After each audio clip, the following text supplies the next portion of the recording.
आरक्षण मिळेपर्यंत मुंबईतून हलणार नाही असा निर्धार मराठा समाजाचे समन्वयक माऊली पवार यांनी केला आहे।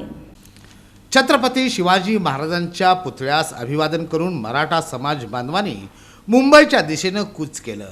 जोरदार घोषणाबाजी करीत हे मराठ्यांचं वादळ आंदोलनासाठी सायंकाळच्या सुमारास मार्गस्थ झालं। भगवे झेंडे, भगवं उपर्ण, भगवी टोपी असा पेहराव आणि जोशपूर्ण वातावरण संपूर्ण चौक दणाणून गेला होता।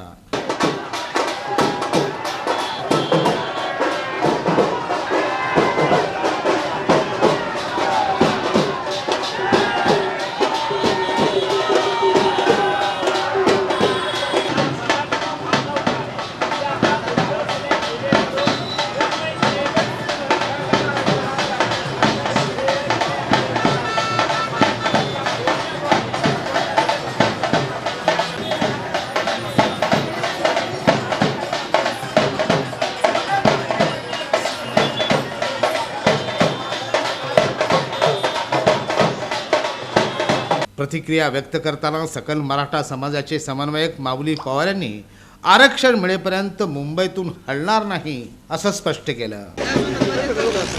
मराठा योद्धा मनोज जरांगे पाटील यांनी 7 महिने झाले या सरकारला सांगितलं 54 लाख पुरावे मिळालेत आमचे, फक्त ओबीसीची मतपेढी दुखवायची नाही म्हणून कारण नसताना मराठ्यांना या सरकारने वेठीस धरलंय।